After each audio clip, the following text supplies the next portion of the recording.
Hello दोस्तों, epic वाणी में फिर से आपका हार्दिक स्वागत है। आज का हमारा यह वीडियो हमारे बाकी एपिसोड से बिल्कुल अलग है, क्योंकि आज हम आपको एक बेहद दिलचस्प और ऐसे मर्डर केस के बारे में बताने वाले हैं जो किसी फिल्मी कहानी जैसा लगता है।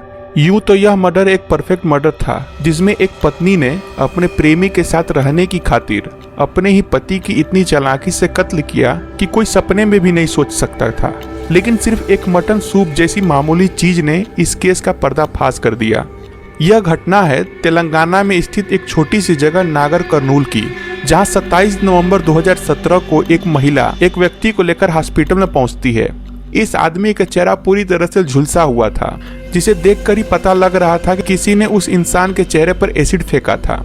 हॉस्पिटल में दाखिल करते वक्त इस व्यक्ति का नाम सुधाकर रेड्डी लिखवाया गया और उस महिला ने अपना नाम स्वाति रेड्डी लिखवाया, जो कि उसकी पत्नी थी। डॉक्टर ने स्वाति रेड्डी को बताया कि सुधाकर का चेहरा लगभग 30% तक जल चुका है, लेकिन अब वह खतरे से बाहर था। चूंकि चेहरा पूरी तरह से जल और बिगड़ चुका था, तो डॉक्टर ने स्वाति को बताया कि अब उसे वापस उसका चेहरा देने के लिए प्लास्टिक सर्जरी करनी पड़ेगी। इस घटना की खबर मिलते ही सुधाकर के घर वाले भी हॉस्पिटल पहुंच गए और तब तक सुधाकर का चेहरा पूरी तरह से पट्टियों से ढका जा चुका था। स्वाति ने सुधाकर के माता पिता और भाई को बताया कि किसी ने उसके चेहरे पर एसिड से हमला किया और वह लोग वहां से फरार हो गए। थोड़े दिन की इलाज के बाद अब सुधाकर की हालत में सुधार आने लगा, लेकिन उसकी बोली और आवाज अभी भी क्लियर नहीं थी। कुछ दिन और बीतने के बाद सुधाकर अब पहले से काफी बेहतर हालत में आ चुका था, पर डॉक्टर ने बताया कि उसके चेहरे की पट्टियों को हटाया जाएगा और उसके बाद सुधाकर को उसका पुराना चेहरा देने के लिए प्लास्टिक सर्जरी की तैयारी शुरू की जाएगी। सुधाकर को अब हल्का फुल्का खाने की अनुमति दी जा चुकी थी, तो सुधाकर की माँ रोज उसके लिए उसकी पसंद का खाना बनाकर हॉस्पिटल में लाने लगी।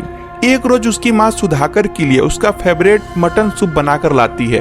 अपनी माँ के हाथों से बना मटन सूप सुधाकर को बहुत पसंद था, लेकिन उस दिन सुधाकर को काफी कहने और मनाने के बावजूद सुधाकर ने उस सूप को पीने से मना कर दिया। यह बात सुधाकर के छोटे भाई को कुछ अजीब सी लगी, क्योंकि उसका छोटा भाई यह जानता था कि सुधाकर माँ के हाथों से बना मटन सूप पीने के लिए हमेशा आतुर रहता था। वहीं दूसरी तरफ सुधाकर के छोटे भाई को सुधाकर के बात करने, चलने और उसकी बॉडी लैंग्वेज में भी काफी फर्क महसूस हो रहा था। यह पहला मौका था जब उसके भाई को दाल में कुछ काला होने की आशंका हुई और उसने पुलिस स्टेशन में जाकर पुलिस को सारा मामला बताया।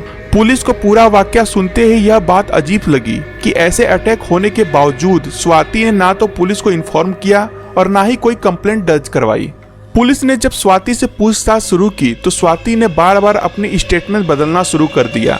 इस पर पुलिस का शक स्वाति की तरफ और गहरा होने लगा और फिर स्वाति से सख्ती से पूछताछ शुरू हुई।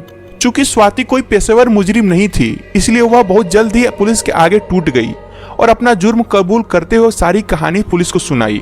और यह कहानी कुछ इस प्रकार थी। दरअसल स्वाति और सुधाकर की शादी सन 2014 में हुई थी। शादी के कुछ दिन बाद से ही सुधाकर और स्वाति के बीच संबंध कुछ अच्छे नहीं थे। तभी स्वाति अपने घुटनों के दर्द के इलाज के लिए एक साइकोथेरेपिस्ट के पास जाया करती थी, जिसका नाम था राजेश। धीरे धीरे स्वाति और राजेश के बीच नाजायज संबंध बनने लगे और राजेश और स्वाति एक दूसरे से शादी करना चाहते थे, लेकिन उन्हें कोई ऐसी तरकीब नहीं मिल रही थी जिससे वह बिना समाज के सामने आए हमेशा के लिए एक रह सके।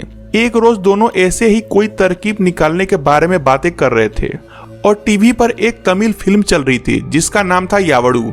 इस फिल्म की कहानी से दोनों को आइडिया आया कि क्यों न सुधाकर रेड्डी को जान से मार दिया जाए और फिर उसकी जगह राजेश को दे दी जाए। अब स्वाति ने अपने इस प्लान पर काम करना शुरू कर दिया। उनका प्लान यह था कि वह सुधाकर को एनेस्थीसिया के इंजेक्शन देकर पहले बेहोश करेंगे और फिर उसे मौत के घाट उतार देंगे और फिर राजेश को उसकी जगह देने के लिए राजेश के चेहरे को एसिड से लगभग 30% तक जला देंगे, ताकि राजेश को फिर से प्लास्टिक सर्जरी करके उसे सुधाकर जैसी शक्ल दी जा सके। इस तरह राजेश और स्वाति हमेशा साथ रह सकेंगे और कानों कान किसी को कोई खबर भी नहीं होगी। और इसके बाद एक दिन स्वाति और राजेश मिलकर सुधाकर को इंजेक्शन देने के बाद लोहे की रॉड से सर पर वार करके उसे मार दिया और फिर उसके चेहरे को बुरी तरह से कुचल डाला ताकि कोई लाश को पहचान ना सके, और थोड़ी दूर पर मौजूद जंगल के बीचों बीच सुधाकर की लाश को जला डाला। अब बारी थी प्लान के दूसरे चरण की और राजेश को उस दर्द से गुजरना था जिसमें उसके मुंह को जलाया जाना था। शुरुआत में तो राजेश कुछ हिचकिचाया, लेकिन स्वाति एक निर्दयी औरत थी उसने अपने प्लान पर डटे रहने पर जोर देते हुए जबरन राजेश के फेस को जला डाला। इसके बाद की प्लानिंग कुछ यह थी कि स्वाति राजेश को हॉस्पिटल में एडमिट कराते वक्त राजेश का नाम सुधाकर लिखवाए और इलाज के बाद डॉक्टर को सुधाकर की तस्वीरें दिखाकर प्लास्टिक सर्जरी करवाई जाने वाली थी, ताकि डॉक्टर राजेश को हूबहू ना सही लेकिन कुछ हद तक सुधाकर जैसा बना देते और किसी को कोई शक नहीं होता। लेकिन चूंकि राजेश एक शाकाहारी इंसान था और मांस मछली बिल्कुल पसंद नहीं करता था, इसलिए उस दिन उसे सुधाकर की मां के हाथ से बना मटन सूप पीने से इनकार कर दिया और एक सूप ने पूरे राज पर से पर्दा उठा दिया। इसके बाद दोनों को जेल में डाल दिया गया। तो दोस्तों आज के लिए बस इतना ही। बहुत जल्द आपसे फिर से मुलाकात होगी एक नई कहानी के साथ। तब तक के लिए अगर यह वीडियो आपको पसंद आए तो वीडियो को लाइक करिए और चैनल पर नए हैं तो चैनल को सब्सक्राइब कर एपिक वाणी फैमिली का हिस्सा बने।